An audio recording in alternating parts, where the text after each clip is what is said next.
ready for a good governor? You ready for a great president? The governor just got here. He's been in the low country. I can't hear you.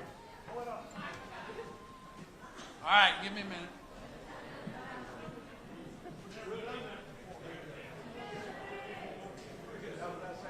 Is that better? All right. I'm nervous as a cat on a hot tin roof, so y'all don't have to worry. Anyway, I appreciate it. I'm Rex Rice. I'm the senator from Pickens County. Pickens County's got the highest point in South Carolina, and that means we're closest to God, so they've asked me to come do the prayer.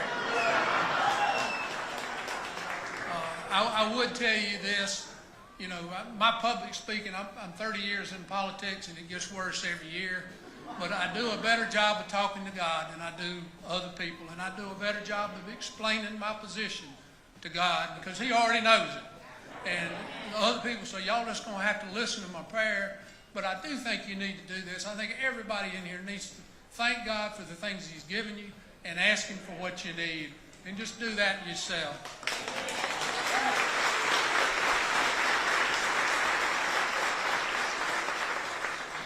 With that, will you bow your heads, please? Father, thank you for this wonderful day. Thank you for the opportunity to be here. Father, thank you for sending your Son, Jesus Christ. He means so much to us. He gave His life, and you sent Him to deal with our sins. Father, we appreciate the men and women of the armed forces. Memorial Day was this week. All those men and women that gave their lives so that we could have freedoms just like we're here today in this country. Father, be with our South Carolina Guard as they go to the Texas border and defend our border. Thank you for all of those men and women that are donating their time to go down there. Father, thank you for the first responders that we have, the law enforcement, the EMS, the firefighters. And Father, just help to remember J. Michael Mueller that was killed this week down here in the low country fighting a fire, serving for us. Father, thank you for Ron and Casey and for what they do and the fact that you've encouraged them to run and be the next president of the United States. Father, we need them bad. Father, we just ask for time in prayer. We ask for healing of people that need their healing. We ask for a peaceful campaign. We ask for victory, whether it's victory on earth or eternal victory. Father, we need it. Father, we pray for our enemies because we have plenty of them. And Father, we just need to learn how to come together.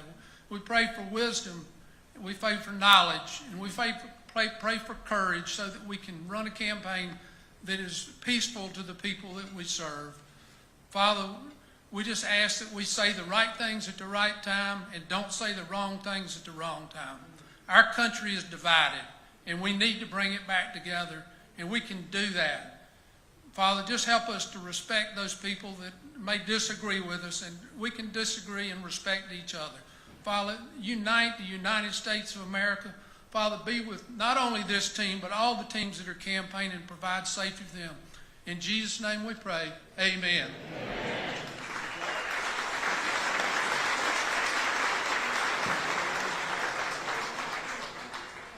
At this time, I'm going to bring Representative Micah Caskey up here. He's a former, I say former, my dad would get all over my case if I said that. My dad is a Marine.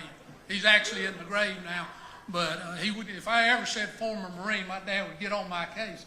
He is a Marine, so thank him for his service. He's going to do the pledge. Thank you, Senator. Ladies and gentlemen, so glad you're here. You know, they say in South Carolina there is more patriotism in this state per square inch than anywhere else in the country, and I don't know of anything more true. It's a pleasure to be here. Before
didn't want to be like President Biden and fall.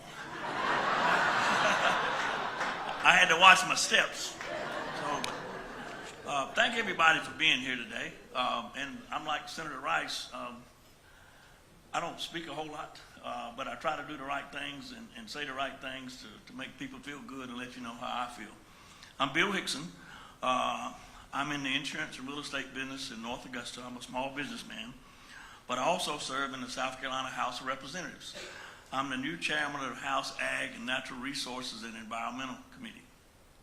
But it is my honor today to be here with you today to hear from someone ready to bring our country back to having law and order again. As you may know, I supported a candidate for president a few years ago, mainly known to folks now as he needs to talk less and listen more. When he became the president, I was so excited, but frankly right now, I've lost my excitement. For many of the reasons, and really I mean so many reasons, I want to be here today to let you know that we can today make a clean break with the past and focus on a much brighter future than is waiting on us today. But we need to put Governor DeSantis in the White House and he'd be our next 47th President of the United States.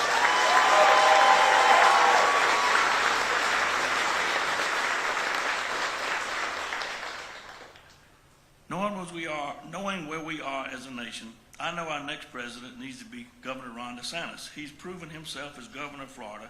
He's a man who has worked hard to get his education and a law degree with honors.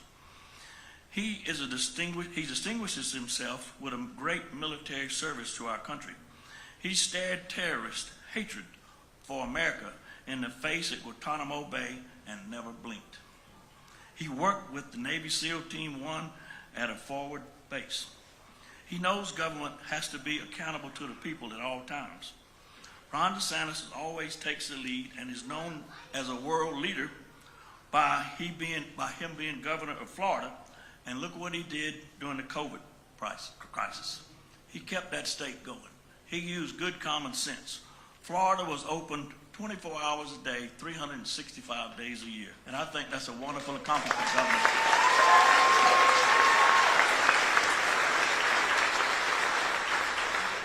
The governor's wife, Casey, graduated from the College of Charleston. That's right here in South Carolina. And welcome back to South Carolina, Miss First Lady.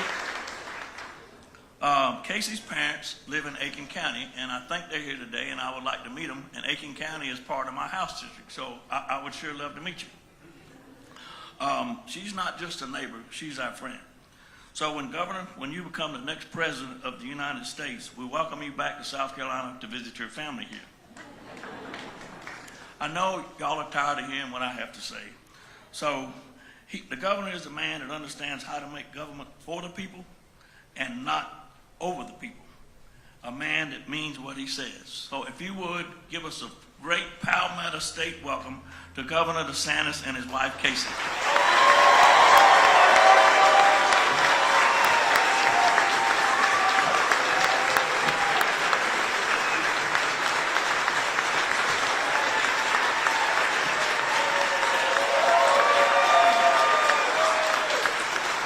South Carolina. Are you ready to begin our great American comeback by sending Joe Biden back to his basement in Delaware? Spends a lot of time on vacation as it is. We might as well make it permanent, and I'm happy to oblige in that. We're excited to be here. We're going to be able to hear from my wife, the great First Lady of Florida. We'll have a little chat in a few minutes, but I'm just going to make a couple opening remarks. Look, I think one thing that you can know about me is that when I tell you I'm going to do something, I don't just say that because I think that may be what you want to hear, then get into office and forget all the promises I made. If I tell you I'm going to do something, I'm going to do it. And that's just... And I think we've seen that with what we were able to do in the state of Florida. We in Florida chose facts over fear.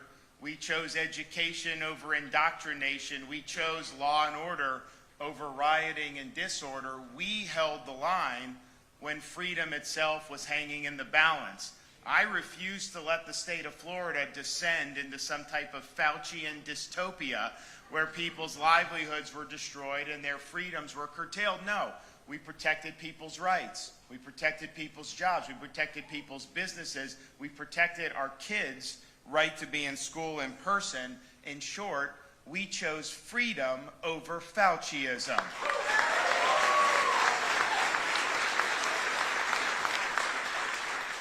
And the thing about it is, when you get into a position as a governor, president, an executive position, yes, you got to be right on policy. I mean, we see Biden fumbling policy and the country's going in the wrong direction. But being right on policy is necessary, but it's not enough. You also got to be a leader, and you've got to be willing to exercise leadership in those critical moments. And so for us, when we decided we were going to chart our own course during COVID, we were bucking Fauci, the bureaucracy, the media, the left, even a lot of Republicans to chart our own course. I was taking a lot of incoming from that, probably more incoming than any governor has ever taken, and I was getting hammered every day. And even some of my supporters would call me and they'd say, hey, you may need to reverse course here. Like, you're getting killed. You're not going to be long for this world politically if you keep, I know you think you're doing the right thing, but man, think about saving yourself here. And, a leader can't let whatever short-term political calculations there are trump what is right for the people that he represents. You've got to be willing to go out there, and you've got to be willing to stand your ground in the face of intense opposition and criticism, even if you have to stand all alone. That's what you're called upon to do. So I resolved I'm going to care more about protecting the jobs of the people I represent than I am about saving my own job. I don't know what will happen politically. Who cares? Do what's right. And, at the end of the day, leadership is not about entertainment. It's not about brand building. It's not about virtue signaling. Leadership is about producing results for the people that you represent. And if you look at Florida, we've produced results across the board. I mean, we're the fastest growing state in the country. People tend to go places that are well governed and they leave places that are poorly governed. Is it just a coincidence that they're fleeing California and New York and Illinois? Of course not, because they're poorly governed states. We're #1 for net in-migration, #1 now by U.S. News and World Report for education, #1 for education freedom, #1 for parental involvement in education.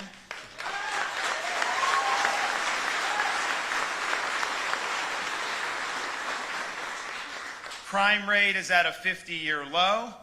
We have no state income tax. You all should try it sometime. It works out very well for us. And we have the second lowest debt per capita ratio of all 50 states. The federal government should try that sometime. It's much better. We've accomplished a lot because we lean in on issues. A lot of people, you get into office, every decision you make, some people like it and some people don't. So a lot of elected officials, they say, well, I'm just not going to try to make any decisions. I'm not going to get into issues unless it absolutely comes on my desk and I have to make a decision. But that's not leadership. And so we go on offense. We make sure that we're doing everything we can to protect the vitality of the state and the freedom of our citizens. So just in the last few years, we've been able to do a lot. And here's just a sampling. State of Florida, we have signed legislation banning the purchase of land by the Chinese Communist Party and its affiliates.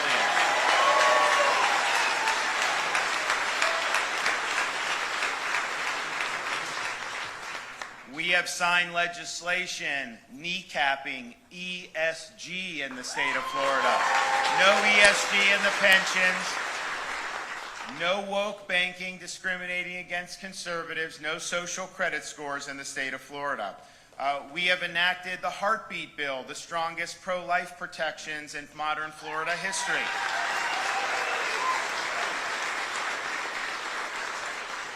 When we had Hurricane Ian hit our state last September, it was almost a Category 5, and it initially hit in Southwest Florida. It did a lot of damage, but one of the things it did, it actually knocked out a bridge going from the mainland to Pine Island, and it severed the causeway going from the mainland to the Sanibel Island in 3 different places. And these were not state bridges that were under our control. They were local. The local residents were being told, you better get off those islands. It's going to be 6 months before traffic will be restored. So they came to me and they asked for help. Now, this is another thing. Like, some people get in, if it's not their responsibility, they don't want to do it, because if you get involved and something goes wrong, then you get blamed, so people get worried about it. But I'm like, of course I'm going to help them. So I was like, all right, I'll help. We'll take it over. What do we need to do? So I got my guys together. I said, listen, no bureaucracy, no red tape, and no excuses. I want this stuff done, and we don't have 6 months to do it. So we took over the job for the Pine Island Bridge. Instead of taking 6 months, we reopened the bridge in 3 days. And then in Sanibel, took us another 2 weeks after that. And incidentally, those guys that did that building, I've told Joe Biden, I will send them to the southern border to build the border wall. I'll do it, just let me know. But what it shows is there's always going to be ways you can say you can't do something. There'll always be easy excuses that you can proffer. My view is just find a way to get things done. And so we were able to do that on the bridges and on so many other things. We've also enacted the biggest tax relief in Florida history, $2.7 billion, including permanent elimination of sales tax on all baby items: cribs, strollers, diapers, wipes, clothes, you name it. You raise babies tax-free in the state of Florida. Now, my wife and I, we have a 6, a 5, and a 3-year-old now. When we first became governor, it was 2 and 9 months. We didn't even have our 3rd yet. So after I signed the tax relief for the baby item, that included the baby items relief, my wife said, why didn't you do this in 2019? We would have saved a lot on diapers. But, you know, we didn't have Biden inflation back in 2019. So we're doing what we can to help. We've also enacted universal school choice in the state of Florida. So parents can decide where they send their kids. When I became governor, Florida had probably the most liberal state Supreme Court in the entire country. I've now appointed 7 conservative justices, and we now have the most conservative Supreme Court in the country.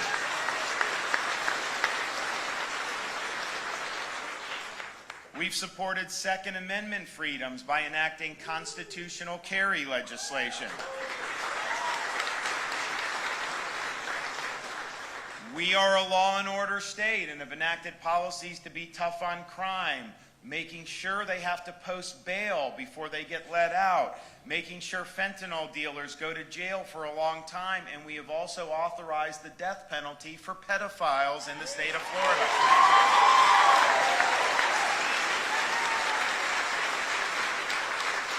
And we support the police in Florida. We support law enforcement. We're not going to defund the police. We're not going to attack law enforcement. And in fact, the last 3 years, Florida has done $1,000 bonuses for every single police officer and firefighter in the entire state of Florida. We're a big state. That's a lot of folks. In Florida, we've recognized the menace posed by left-wing prosecutors who get elected usually with big campaign contributions from people like George Soros, and they get into office and they decide they're going to let the criminals get off the hook. They won't prosecute many laws that we really need prosecuting in order to keep order in society, and chaos starts to reign supreme. The areas get hollowed out. People actually move from these cities because of how bad things get. Well, in Florida, when we had one of those prosecutors say that he wasn't going to enforce laws he didn't like in our state, I removed him from his post. He is gone.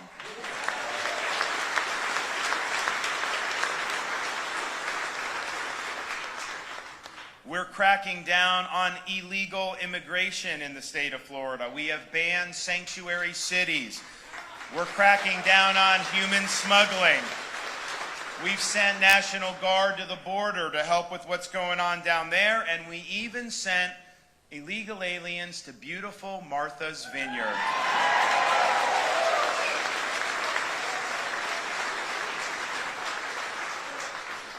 We've signed legislation protecting Floridians from the imposition of a central bank digital currency. If you don't know what they're trying to do with that, read up on it. We're not going to let it happen in Florida, and as president, we won't let it happen in the United States. But they want more control over what you're doing. We are the first state in the country to fully eliminate so-called DEI from our public university system.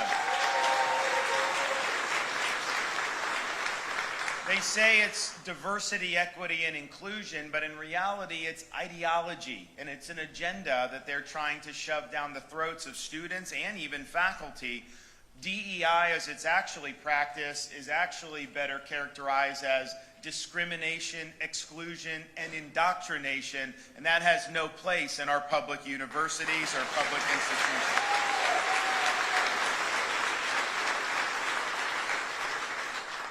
We've banned ballot harvesting in the state of Florida and Zuckerbucks in the state of Florida. And we have good, strong, transparent elections. We've also protected Floridians against Biden's attempt to impose the World Health Organization lockdown treaty on America. We're not going to let that happen. We're pushing back. We govern ourselves. We're not governed by the WHO. We've also enacted protections for medical freedom, no vaccine passports, no COVID shot mandates, MNRA mandates, emergency use mandates, no gain of function research. In Florida, we actually did that. Of all the things that we've done, one of the things I'm most proud of is what we've been able to do with education. Because I see that issue not just through the lens of a governor, but also through the lens of a dad, of a 6, a 5, and a 3-year-old.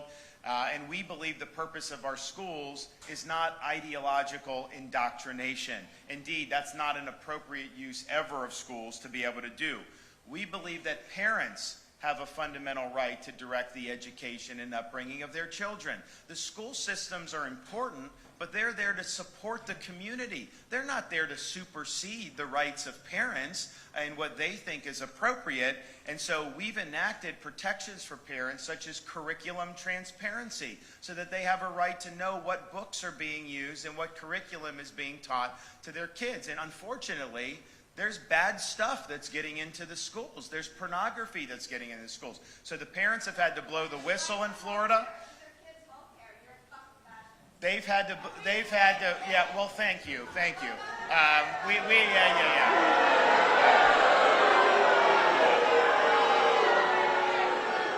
We're not going to let you impose an agenda on our kids. We're going to stand up for our kids. We're going to make sure to do it right. That's what we're going to do. Yeah.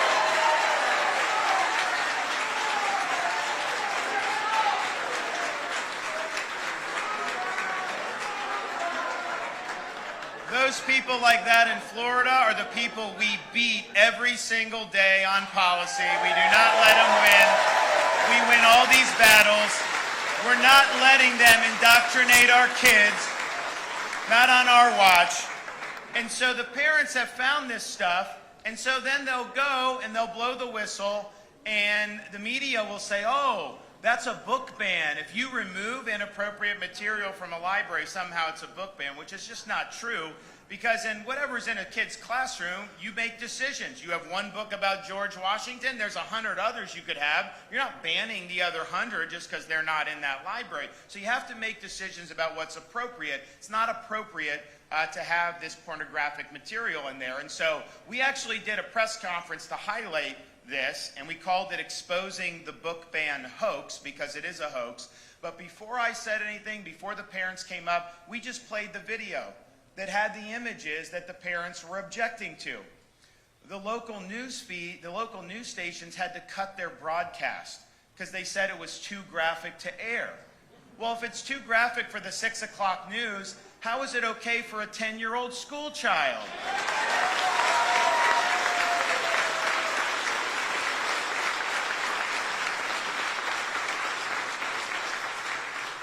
We have eliminated critical race theory in our K through 12 schools, not teaching kids to hate this country or to hate each other with your tax dollars.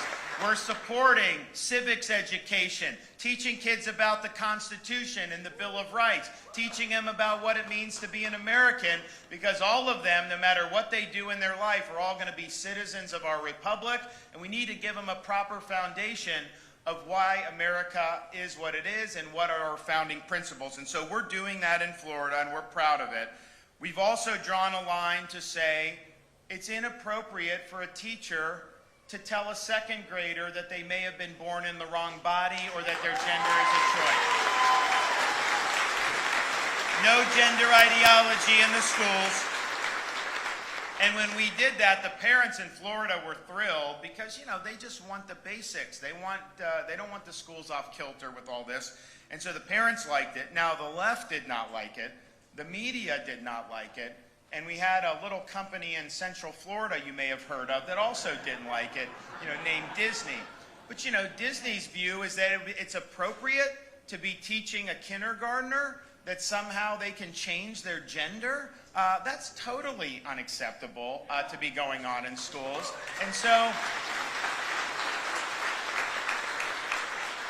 you know, and unfortunately, there have been videos that have come out about Disney where some of their executives are talking about, you know, it's their agenda to put sexuality in the young kids' programming, which as a parent, I don't think is appropriate and I don't think is right. So they've gone in that direction, and they were opposing us on parents' rights. A lot of people in Florida say, hey, man, they're the 800-pound gorilla. They get everything that they want. There's no way you're going to be able to get this done if Disney is opposing you. You're going to have to back down. Well, here I stand. We haven't backed down 1 inch. We do what's right.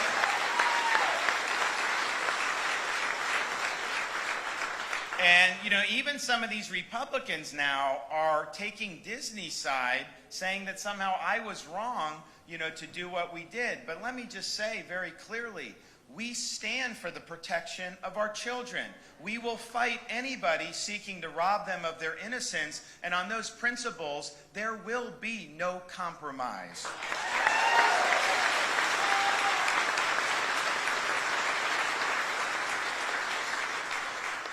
It's also wrong to have a swimmer competing on the men's team for 3 years and then switch to the women's team and then be declared the women's national champion.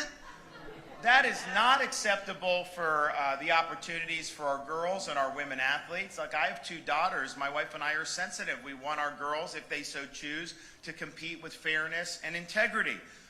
We're actually supported in our campaign by a very brave young swimmer named Riley Gaines. Have you heard of Riley?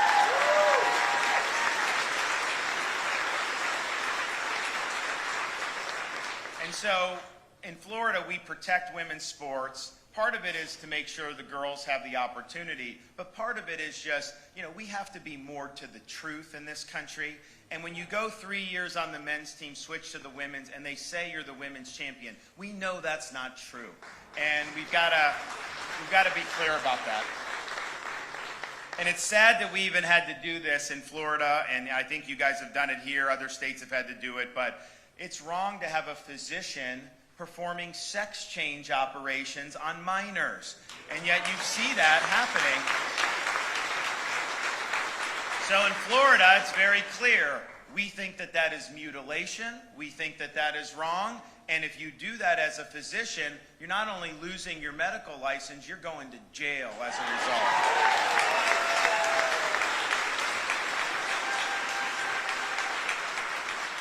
So I think what Florida shows is that, you know, you can take all these principles and beliefs and values that we hold, and you can actually win big victories and institute that as policy, and then you see the state is doing better than ever.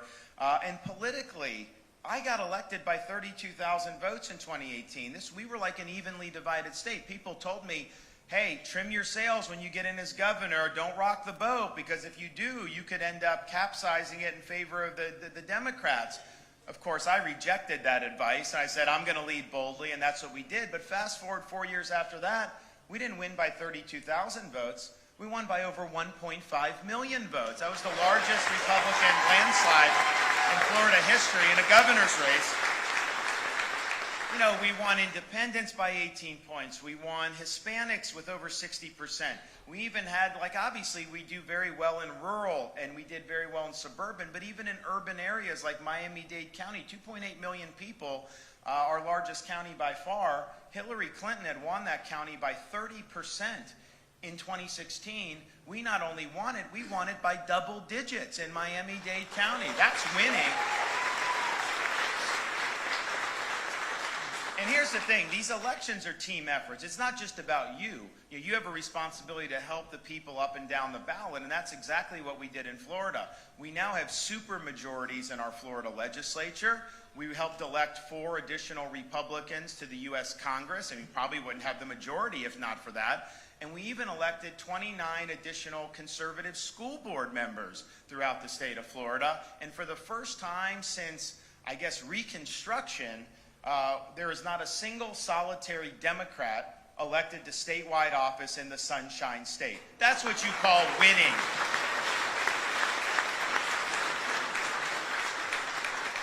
Florida also shows that when we say something, we mean it.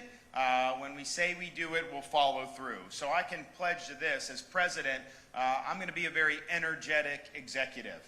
We are going to go on offense. We are going to start from day one, and we are never going to look back. We are going to reverse Biden's disastrous economic policies that are making it more difficult for people to make ends meet. We're going to stop spending this country into oblivion with the spending and debt and printing money.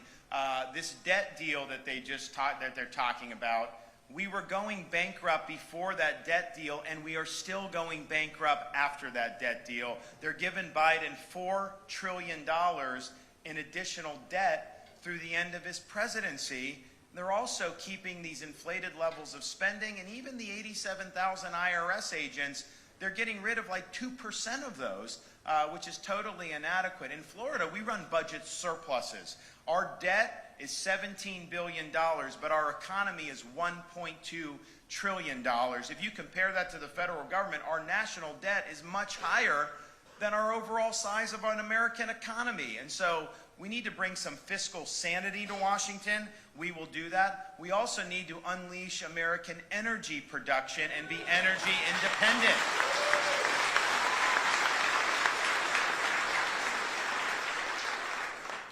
We also have to focus the economy on small businesses, not these big, massive corporations. During COVID, the biggest businesses got bigger, and they did better. Amazon, all these things. Meanwhile, if you were in California or Illinois, New York, you were a small business, a lot of them got put out of business by that. And so we have to have a small business-focused economy. We have to have an economy where hard work pays off. Because it seems like under Biden, people that do the right thing end up having to pay the bill for what the ruling class is doing. You know, I was growing up, I was a blue-collar kid. My mom was a nurse. My father worked for Nielsen television ratings. Back then, to get the ratings, they had to install a device on the cable boxes. And so that's what they did. His father was a steel worker in Western Pennsylvania. So I was blue-collar, told you're not entitled to anything. You've got to earn it. And you've got to earn your way in this world. So I worked minimum wage jobs as a teenager all the way through school for years and years to help put myself in a position to be able to succeed. And the only reason I did that was because I believed in America, if you work hard, if you make the most of your God-given talents, you're going to be able to do well. You're going to be able to do good things. And we're losing that in this country, and we need to get that back.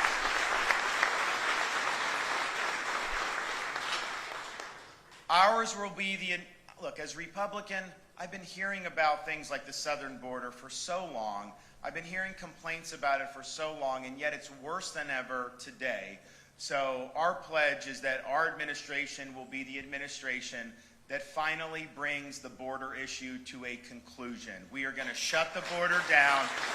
We're going to build a border wall.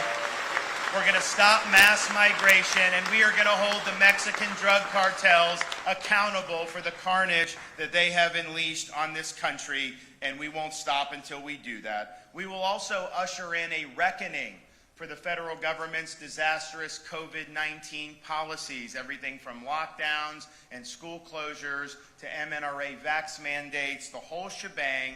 If nobody is held accountable, they're just going to repeat this in the future. So we're going to bring accountability. We're going to make sure that history is clear about what went wrong. And the only way that we can be sure it'll never happen again is to hold people accountable, because we can't let this happen to our country ever again.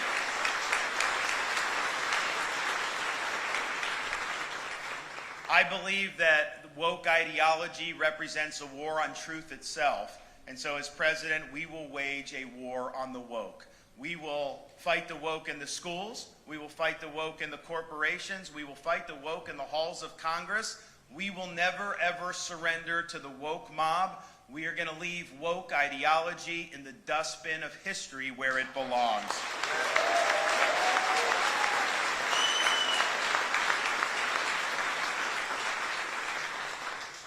On day one, we're going to take swift action to restore the glory of the U.S. military. And as somebody who was a veteran, I'm working on these jobs, getting education, all this stuff. Fortunately, I had an opportunity to make a lot of money, but I decided, this was after 9/11, and people, was all volunteer, people were stepping up. I was like, as an American, I've got to do my part. However small, I've got to do. So we volunteered to join the Navy. We ended up serving in the Navy. We did a bunch of different duties, including a tour in Iraq with Navy SEALs, as they had mentioned. And, even though I could have made a lot more money, I look back and, the satisfaction you get from being able to wear the cloth of your country, to be able to serve alongside fellow patriots, and to be a part of a mission that's bigger than yourself, well, that's something that money just can't buy. And so I appreciate those who wear the uniform. I thank everybody here who has served, and I thank all of our veterans who have served. But I think what's happened now, and I have veterans coming up to me telling me they would not recommend their kids or grandkids join the military because of the wokeness, because of what they did to harass people on the COVID vaxes, for all these different reasons. They're driving warriors away. Recruiting is in the basement. When I was in Fallujah, Iraq, you still had people that were showing up to Parris Island in South Carolina to join the Marine Corps because they believed in the mission, in the country, and they believed in the service. And now it's like it's hard to find people to want to do it at that level. And these people knew they were going to get sent to Iraq. So we need to restore morale, and I think you restore morale by taking all the politicized policies that Biden has instituted. You rip them out on day one and say, we're going to mission first. We're going to treat people based on merit. We are not going to be playing the woke Olympics in the United States military. And so we will get that done.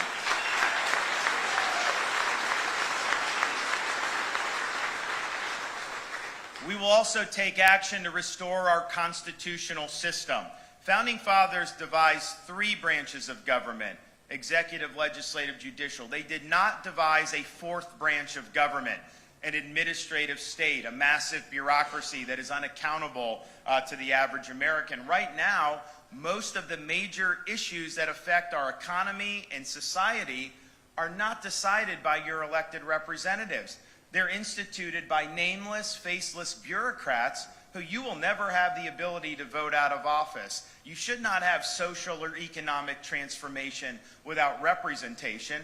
And of course, as power has accumulated, that power has become sharp. It's become weaponized against people that don't share the ruling class's values and worldview. I mean, if Hunter were a Republican, he would have been in jail by now, and we all know that's true.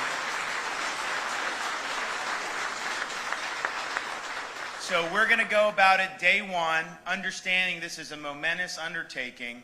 Day one, well, day one with me, you'll have a new FBI director in place, which is important. But day one, this requires the president to be disciplined. It requires the president to be focused. You can't get lost in distractions, because this is a daily thing where you have people who have a lot of power, and they are not going to give that power up willingly. So this is a tough fight, but it's a fight that we're going to get done. And don't let anyone tell you, oh, I'll get rid of all this on day one, or I'll finish it in 6 months, or all that stuff. This is a big, big issue, and it's going to require somebody that's very disciplined over a very extended period of time. And I pledge to you I'll be that guy. And part of the reason we'll be able to do it, part of the reason we're going to be able to do it is because I have the humility to know that, look, I may be the elected official, I may ultimately have to call the shots, put forth the vision and all. That's very important. But none of that amounts to anything if you don't have people surrounding you who believe in that vision, who are going to work in the administration and implement that at the ground level. If you have a bunch of people in your administration who are going to sabotage the agenda, then what good are you doing in the first place? And so we're going to ask, and I realize you can't just recycle the same people from Washington, D.C. We need people from outside of D.C. You know, we need people from South Carolina and Florida and Texas and everywhere. And I'm going to ask people, I'm going to say, look, we need good quality people to serve in this administration, because there's thousands of positions that we need good people to fill. And you may need to pick up your family for 2 years, 4 years, 6 years, 8 years, move to Washington, D.C., and serve in the administration. Because, you know, the bureaucracy in D.C. has imposed its will on us for long enough. It's about time we, the people, impose our will on it. And that's exactly what we're going to do.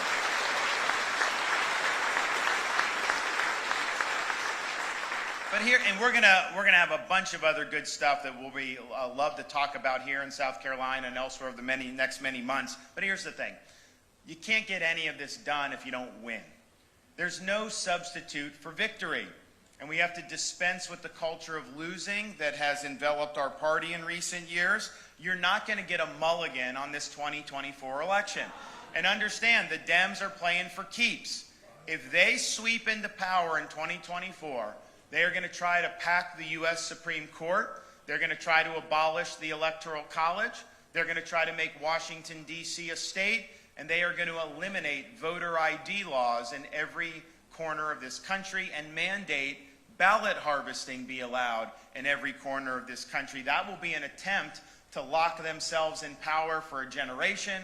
And if they're able to do that, the damage is going to be irreparable. And so our freedom is on the line. President Reagan used to say freedom's one generation away from extinction. It's not passed along in the bloodstream. I used to think that was an exaggeration. But after living through the last 4 years, 5 years with COVID and everything else that's gone on, I don't see how you cannot recognize that our freedom is fragile. And it really falls upon us to do all we can to preserve it. And we have to do it for our own sake, our kids, our grandkids' sake. We also have to do it because we owe a debt of gratitude for those who have sacrificed for us, so that we can be free people. And I'm reminded of that coming off this Memorial Day weekend. I used to take flights up to Washington, D.C., and there was one particular route the plane could take going into Reagan Airport that took you flush parallel to the National Mall. And if you looked out the left side of the plane, you would see these beautiful views of the Lincoln Memorial, the reflecting pool, the Washington Monument, all these other monuments, and then up on the hill, the beautiful U.S. Capitol building. And you feel a sense of pride, because I think those monuments and buildings are symbolic about what America represents. But after doing that trip a few times, I realized the best monuments were not out the left side of the plane. Because if you looked out the right side of the plane, you looked over the Potomac River, you saw monuments that were very small, nondescript, but they were orderly arranged over rolling hills in a place called Arlington National Cemetery. And it occurred to me that you could have the best Declaration of Independence in the world, you could have the best Constitution in the world, you could have the best political leaders in the world like George Washington himself, but if you don't have people that are willing to stand up, put on a uniform, risk their lives, and indeed give their lives so that we can be free, well, those principles aren't going to amount to very much in the end. And so I think we owe it to them and the people that have made great sacrifices on our behalf to make sure that we're not fumbling this football on the 1 yard line and squandering our freedoms. And so we're not asked to make the same type of sacrifices they made, not even close. But we are called upon to be responsible stewards of this great American experiment. We're required to carry on the torch of what George Washington called the sacred fire of liberty. We're required to stand firm for the truth, and we're required to remain resolute in defense of these enduring American principles. And my pledge to you is this: is that if you nominate me as our candidate for this election on January 20th, 2025 at high noon, you can set your clock, because on the west side of the Capitol, I'm going to have this left hand on that Bible. I'm going to have this right hand in the air, and I'll be taking the oath of office as the 47th President of these United States. No excuses. We will get it done. We'll make it happen. I'm going to bring the First Lady up here now. We're going to talk a little bit more. God bless you guys.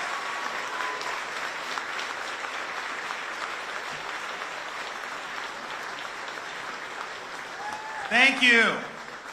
Thank you so much. Can I say something real quick? How excited are you to make him the next President of the United States?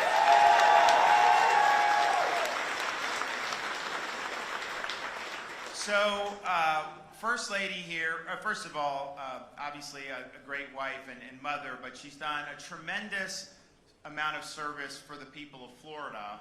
She's not compensated, she just does it because she wants to help people. And so, we'll talk a little bit about some of the stuff that we've got going on in our household, but before I do that, I wanted to give her an opportunity to talk about some of the initiatives that she has done, because I think this is a model for the rest of the nation. And I think when you talk about what we believe as Republicans or conservatives, we ultimately understand, government's not the solution to these problems. And government has a role, but it needs to be a proper role. And she's understood that better than ever and has had some great success. So take it away. Well, thank you. First of all, it's very humbling and it's a privilege to be back in my home state of South Carolina. So, College of Charleston, not going to tell you what year because it's getting a long time ago. Parents were in Mount Pleasant. By the way, my sister and my brother-in-law were C-17 pilots based in North Charleston for a while too, so it really is home for a lot of us. But I appreciate what the governor was saying, because, we're both of the mind, when much is given, much is expected. And when he was elected, I looked at the opportunity that I had before me, not as it was about me, it was about the position of First Lady. When you have that platform to be able to do something, what do you do? So I was very fortunate. I went around and I traveled around the state of Florida, which, by the way, was lovely. There's a lot of great places in the state of Florida, going down to the Keys and whatnot. But I had a chance to talk to folks, particularly in the child welfare sphere, because that really is where my heart is, with single moms and children in the foster care and adoptive systems, and also moms who are pregnant battling substance abuse, and children aging out of the foster care system. And I wanted to have a better understanding of what some of the key stakeholders were saying on the ground and how things operated. One thing I learned very quickly was that there are a lot of great people on the ground, exterior of government, who are doing great things, but they were all siloed. So you guys can probably understand this. You had the faith-based community doing wonderful things, but they were over here. You had the private sector here, you had the nonprofits, you had the state government, but then there was oftentimes very little communication and collaboration on the best interests of people in need. So we decided we were going to change that a little bit. So what we did in the Department of Children and Families, and that is the agency within the state government that oversees the child welfare sphere, we decided to launch an initiative called Hope Florida. So what is that? Basically, we have Hope Navigators. Navigators are folks, so when you have a single mom who is in need of help, instead of just giving them a TANF grant recipient or money or government assistance and saying, I'll see you in 6 months, I hope it goes well for you, what they do is they hold the hand of that individual and look exterior of government. So they look at all of the nonprofits available at the community to meet her needs in the beginning. But what's amazing is that if they find that there aren't any nonprofits that are servicing the needs of that single mom, we're one of the first states in the nation to tap into the faith-based community in a really meaningful way. We utilize a technology called Care Portal. Care Portal is something that our navigators use. So let's say the single mom, she's having a hard time putting food on the table, she needs bunk beds and mattresses and just needs overall help. We literally input that into a system. That goes out to our participating faith-based communities in the form of an electronic alert via an email or an app. They see that in real time and they say, yep, you know what, I can actually do that. We can get a bunk bed together. Yeah, we can get our team and our congregation to cook a home-cooked meal, and they can literally deliver that to her front doorstep. So now what has happened in this philosophical change about the way we approach government, government is a communicator and a collaborator, and then they get out of the way. And what we find is those inputs going into the Care Portal system are usually done only once. And you find, well, certainly that mom has more needs than just that. But what has happened is a communication and a collaboration has now happened between the good people who are already doing wonderful things on the ground and some people that they never knew were in need of services like that single mom. Since we've started this, and there's a lot of layers to it, we've been able to help transition off 5,300 people off of government assistance or partially off of government assistance on a pathway to economic self-sufficiency. And these are single moms. When I see what we do to bring the private sector involved, so if they are in need of a job and they say, hey, listen, we can't work a 9 to 3, I would love to, but I want to pick a 9 to 5 rather. I'd rather work 9 to 3 because I want to pick up my children from school. I want to be there to help them with their homework. So what we do is we ask the private sector, we say, hey, Walgreens, will you partner with us and help employ the single mom? And they say, yes, we'll employ her 9 to 3 or whatever it might be to be able to support her so she can support her kids. Another great thing that he's done as we tap into this initiative is his fatherhood initiative. So he has done about $70 million reoccurring funds to help support children in need of mentorship for these single moms. So when they're out working, we provide opportunities through our collaborators to get mentorship. Big Brothers, Big Sisters, he's done a lot with Tony Junji, because we find the single greatest thing that you can do is to provide these kids a mentor. If you show them value and worth and show them that they are capable of whatever they put their mind to, they will succeed. And so we're facilitating these opportunities for these kids. And so we've really piped out a pathway for a lot of folks, but this whole philosophical change to government, what we've done in the child welfare sphere, really doesn't end there. We've taken it to Veterans Affairs, meaning how great would it be for the faith-based communities to know that you have a veteran down the street. They get a care portal alert saying, hey, can you cook him a home-cooked meal? Because sure would be nice if you can show up at his front door and say thank you. We've facilitated those connections, and we're making a big difference, and we're doing it to a lot of other agencies too. So this is just a different way, I think, that we just approach government. Yeah, no, it's been really, really good.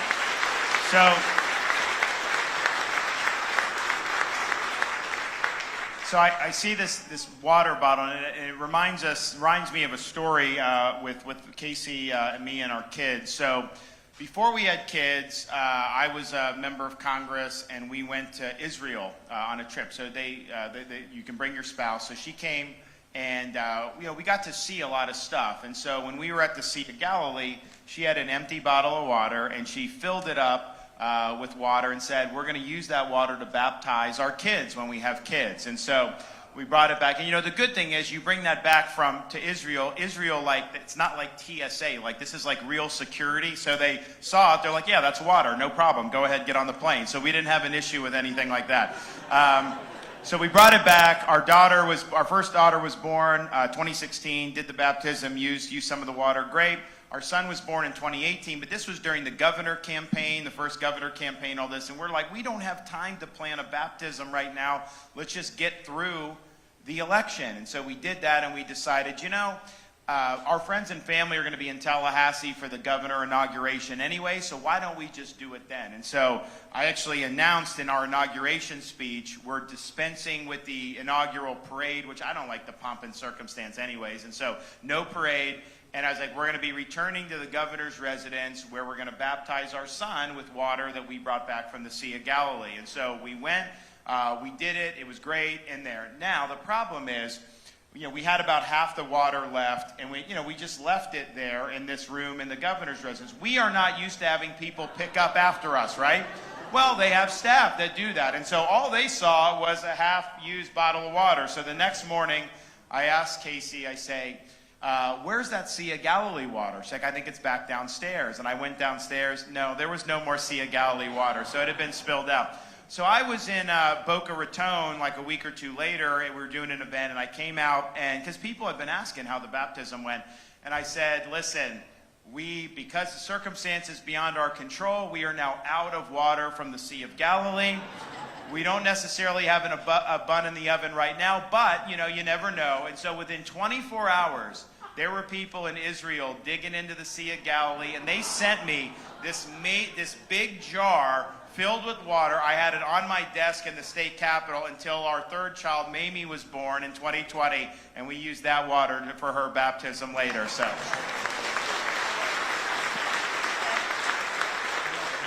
Oh, little Mamie, who's 3 years old now, first baby born to a sitting governor of more than 50 years. She is currently terrorizing the House as we speak. You know, my voice has actually gotten better. I don't know if I sound a little hoarse. It's because, you know, we've been doing a lot. We had a great crowd earlier today in Bluffton. We've been doing a lot of great talking, meeting a lot of great folks. The day before, we were up in New Hampshire. We did 4 stops. The day before that, we did 5 stops in Iowa, but that is not why my voice is hoarse. It is hoarse because I spent the day before that talking with a 3-year-old for probably 3 hours as to why she cannot take permanent markers and color on the dining room table. And this happens a lot because you hear of all of the great things that the governor is doing when he's signing legislation. With that comes Sharpie markers, right? Because he has to have a lot of Sharpies, and so they wind up in the house, and no matter as much as I try to move them away, the kids always end up finding them. And I have realized you can move furniture as much as you want to try to hide it. After a while, you just run out of real estate, and you just got to get a lot of paint on the walls. But our kids are awesome. I mean, we could sit up here and talk about our kids all day, 6, 5, and 3, loads of stories. It is a little bit of a challenge, I will say, living in the governor's residence with a small family, first family in 50 years to have a small family, because it's a little bit like living in a museum, you know? It's like look with your eyes, don't touch with your hands, and that's hard to do day in and day out. We have learned, though, that in the beautiful dining room that we have there, there's like early 19th century French wallpaper. It's supposed to be what Ponce de Leon saw when he landed in St. Augustine. It's beautiful. We've learned that the magic erasers do indeed get crayon marks out of the wallpaper, so that is a victory for us. We've also learned that the nice rugs that they have there that have been there for a very long time and have a storied history, you can get slime out of it if you move fast enough. And I was thinking on the way over here, I don't know, because our daughter loves slime so much, and we were FaceTiming in the car on the way over here. I was thinking about my epic slime fails that I've had with her because they've happened numerous times. Like, for instance, if your kids ever want to do edible slime, don't ever do that. That's not a good idea. And the other whopper that I did, too, with the slime, because that's Madison's thing. She's our oldest. She's 6. Was if they actually make slime that you can take a bath and you can turn the bath water into slime, which is not really the best thing to do, especially when you're living in the governor's mansion. So I have a list of things for anyone out there that wants to know how to get things out of things. I got it. I'm good. Well, when we first went into the governor's residence, you know, we had a 2-year-old and a 9-month-old, and, you know, I was just like, you know, are they going to make us leave a security deposit here? Because, you know, there's just a lot. But I will tell you, there are some of these rugs that people who have visited in, like, you know, the state dining room, be like, oh my gosh, that's a great Persian rug. Like, well, I don't know anything. But it does make sense because when we first moved in, they have a private living room, and so we're there, our kids, and then within like a month, the staff just kind of rolled up that rug and got it out of there. And I always wondered why. And I think because they knew it would basically be leaving it out for destruction. And they so took the silverware, too. I don't know about that. Yeah. Oh, yeah, the silverware, too, with the kids. I get it. It's okay. Preserve well. Florida's irreplaceable history. I get it. But I think we, you know, parents right now are going through a lot because it's hard to raise kids. I mean, you know, you have social media. You have a lot of people that have an agenda in terms of what they want to inject in education and all these things. And so, you know, we're living it.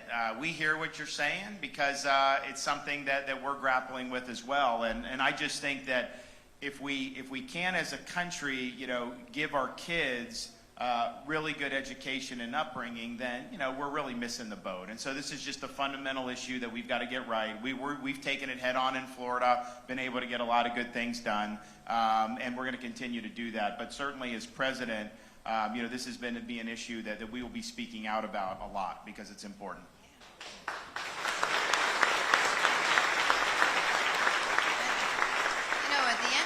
You just want kids to be happy. You want them to have a good upbringing. You want them to just be left alone. You don't want to have to worry about turning on the TV and having somebody else's agenda be shoved on them. Why are they insisting that they're putting sexualized content in front of 5-year-olds and 4-year-olds? Let's just leave them alone. And so I would say this, in the state of Florida, we did something pretty special when the governor was reelected. We called on all of the mamas and the grandmamas across the great state to help come on board to help him get reelected. And we had a very ambitious goal, and a lot of people were looking at us like, oh, you're not going to be able to do that. And I said, well, just wait. And so we said we're going to sign up 1 million moms and grandmoms to come out to support everything that he has done for education, standing up against the woke, keeping the schools open. And we didn't meet our goal of signing up 1 million moms and grandmamas. We actually signed up 1.1 million moms and grandmoms. Because Because I'll tell you, it's one thing when your policies come after me. It's another thing when you come after my children. That's when the claws come out, or our grandkids. You know, you saw a lot of parents, because when COVID hit, some of these parents didn't have the ability to even get their kids in school, so they're having to do virtual, or they're having to do all this. You know, in Florida, we obviously, believe that these schools had to be open, and so we forced that issue, and, I used the leverage I had to make sure that that happened, but that wasn't the case everywhere. But then I think they started to see what was going on with some of the curriculum, and a lot of parents became very, very concerned.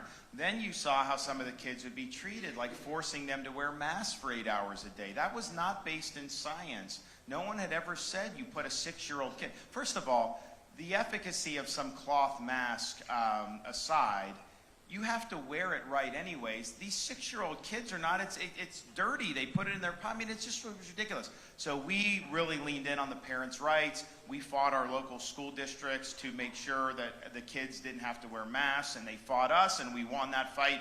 All these things like, we'll do something, they'll find a liberal judge to try to stop, and we always end up winning. But I mean, this is just, this is another one. And so you saw a lot of that. And I think this whole Disney issue, I think parents look at it and they just wonder, there was never any question when I was growing up about watching any of these cartoons or movies. It was fine, right? And then now, it's like, I hear from parents, like, I was there, within 10 minutes something happened. And that's just not the direction we need to go. We in Florida, it's sad we had to do this, we had to hold establishments accountable for allowing minors to come into like these sexually explicit drag shows. I mean, it's like, why would you bring a 10-year-old kid to something like that? So if they do it, they lose their liquor license and they get fined and all this stuff. So we're doing what we need to do, but there is a concerted effort to kind of go after the kids now, I think in a way that wasn't necessarily true when I was growing up. And so we recognize it and we're fighting back against it. Yeah, and I would say the people are with us on this, despite what you might hear in other places, because that coalition of moms were not all Republicans. There were a lot of independents and a lot of Democrats that did not like what the left was imposing upon their kids, and they wanted to stand up and fight back. And I think he talked about it in his speech a little bit, but I think it's really important that everything that Florida has led on, you look at his election when he was first elected in 2018, he won by 32,000 votes in a state of 22 million people, right? And then you fast forward, leading on all of these issues, standing up for parents, standing up and defending the innocence of kids. And then he ends up winning by 1.5 million votes in a re-election. And it was a 20-point margin. And so that shows you that when you run and you do what you know in your heart is right, you stand up for moms. And listen, I'll tell you, during COVID, it was particularly, for me, it was tough watching a lot of these moms. We would go out on the road and I would see moms come up to him with tears in their eyes, because when the world was going mad, they were wondering, am I going to be able to put food on the table for my family? Are my kids going to be in school? I mean, what's going to happen to their God-given opportunities? I mean, are they going to force these masks on my kid? Are they going to force an mRNA shot on them to be able to go to school? And when he held the line in defense of their liberties, their rights, and their freedoms, and he didn't back down, and he was the voice that they needed, but they didn't have the opportunity to articulate it themselves, I could not be more proud of everything that he did. And you look at the rest of the country and the way they followed suit, and I'm forever grateful for him holding the line. All right. Well, does anyone have any questions for the First Lady or for me? Is there anything, anything else we need to address? Oh, how we met. Okay. Good question. That's a story. So I was a lieutenant junior grade in the Navy, stationed in Naval Station Mayport. Do we have any Navy veterans in the house here? Okay. Thank you. Appreciate you, shipmate. And I had not been down there very long, and then she was a TV reporter in Northeast Florida. And, I played baseball all the way through college, and, but that was over, and so I needed to find something to do. So I started to try to learn how to play golf. So I went to a driving range one afternoon in Northeast Florida, and so I'm sitting there, just hitting the balls, whatever. Next bay in front of me, someone had left a bunch of balls there, and then in the next bay in front of that, there was this beautiful young lady hitting golf balls right by me. And so her back is to me, and I'm facing her, and I keep seeing her looking over her shoulder. And I'm like, she's checking me out. I got to go talk to her. The truth is, she was looking to see if I was going to grab those extra golf balls. That's right. That's They what were she expensive. wanted. And so, you know, I ended up basically, I ended up using those balls to kind of approach her anyways. And I said, you know, would you like to split these or whatever? And we kind of just, I introduced myself. We started talking. And then, you know, this is like 2006. So there were no smartphones back then. And so I said, hey, you want to go out and after this? And so I got in my pickup truck. She got in her car. And I was new to the area. I didn't really know where I was going, and you didn't have a map on your phone like you do now. So I didn't yet get her phone number. So she's following me, and I'm like, oh gosh, I got to find a place because I don't want to lose her. And then, so I'm driving. Finally, like a mile or two down the road, I found a Beef O'Brady's. So we went there and hung out in Beef O'Brady's, and then I got her phone number, and then we started dating after that, and kind of the rest is history. Yeah, it's so funny because as I'm following him, we're pulling into like a strip mall, and all I see at first is a Publix, a chiropractic clinic, and like a veterinarian office. And so I'm like, where, you know, like what? And then I saw the Beef O'Brady's. But it's so funny because people always say, did you ever think that you would be in this position? I'm like, oh, no way. Like, he was a cute guy in the Navy. Like, we just met on a driving range, you know. It's just so funny that we wind up here. And So honestly, an honor. I saw some people had the book. If you read my book, you would know this. But it's just ironic given what's happened in more recent years. But we actually got married at Walt Disney World, if you can believe that. Now, it wasn't my idea, in full disclosure. And I didn't think of them as, woke wasn't even an issue then or any of that. But she came, you know, because my view on the wedding was, look, it's your day. You know, you run with it. Like, I'm low maintenance. If there's something that really crossed a red line that I wasn't comfortable with, maybe I would chime in. But by and large, you should just do what you want. So she came to me one day. She said, hey, what do you think about if we did the wedding at Disney? And I'm like, Disney? I didn't even know they did that. I was just thinking, like, what are you going to do, like Cinderella's Castle or something like that? Turns out they have a beautiful wedding chapel, and they have facilities for it. But I told her, I said, look, I'll do it, but I just want the wedding to look traditional. I don't want Donald Duck in our wedding, okay? And that was my only request. And so, you know, we ended up doing it, and you know, it's just funny because we're doing it, we're a newly married couple, and then fast forward, 10, 12, 15 years later, and this is like a source of contention in the state of Florida where we're having to stare them down. You know, part of the issue with Disney that a lot of times the legacy media misrepresents is they had their own government in Central Florida they controlled for almost 60 years. And so the way it was, they were given this government, and it was they were going to be able to build the park without having to follow any rules, basically, and get tax breaks. But they were going to build communities of residents. So it ended up would have been they wouldn't have governed it, you know, if they would have followed through on that. They didn't follow through on that. They just kept building more parks. And so you have this situation where it's a 40 square mile area where they based the company was the government effectively. And that is not good government, but they were able to sustain that through many decades because of how powerful they were. Well, when we had this issue, you know, we had to look at it and say, okay, this is a company that's now indulging the sexualization of children. That is not a company we can be joined at the hip with. They're free to do business like Universal and SeaWorld does and everybody else. Our business is booming in Florida. We have one of the best business climates in the world. But to put one company on a pedestal and give them their own governing status, that didn't work for me. So we ended Disney's self-governing status in the state of Florida. It was the right thing to do. They have to live under the same laws as everybody else. They have to pay their fair share of taxes, and they're responsible for any debts that they had racked up over these many, many decades. And so we were able to get that done. You know, they sued us. This is a total bogus suit. We're going to absolutely win that. And look, there's a new sheriff in town, and that's the way it should be. I mean, how is it fair to every other person in business in Florida that they have to live under different rules than this one corporation? So, we're proud that we took action there. And needless to say, we haven't been back. So, one quick story, because I know it's... But Florida also has Legoland and Peppa Pig theme park and SeaWorld and Universal and all these things. Yeah, I know it's getting hot, so one more funny story, because I always get this. People are saying, are the kids going to come out and join you? And yes, because, it is very hard, and you get it, parents and grandkids, it is so hard to leave them. They don't understand sometimes why you're going and doing what you're doing, and of course we'll tell them the importance of standing up for liberty and freedom and why you need to be in the arena and fight for what you believe in. But they're going to come out maybe one at a time, because when you have all three that young, it's a little bit of a challenge. You guys well know buckling seatbelts and that sort of thing is not easy. But I was just thinking about, we did take 2 of them when you did your trade mission, when we went overseas. You were in Japan and South Korea, and then on to Israel and the United Kingdom, and that was in the span of a week. He was going over to try to do business and lure folks to attract to Florida, the free state of Florida, and we brought our 6 and our 5-year-old with us, which we never really got on a schedule, because how do you, right?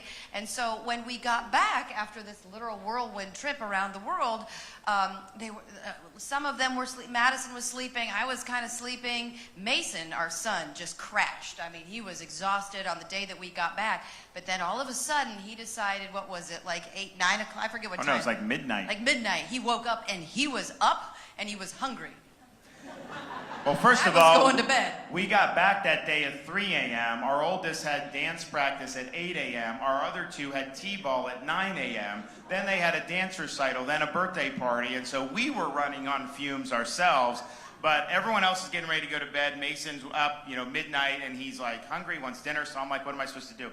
So I take him through the drive-thru at Raising Cane's Chicken Fingers. When you're going through it that time of night in a college town, it was like, I think, college kids who had been drinking and me and Mason going through the drive-thru at Raising Cane's. And it's just funny, because these are just the things that we do as parents. But we're honored to be here.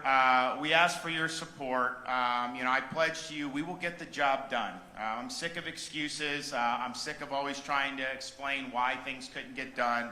We're going to get the job done in November of 2024, and then come January of 2025, buckle your seatbelts, because we will be off to the races, and we're going to get all this done. Thank you. God bless.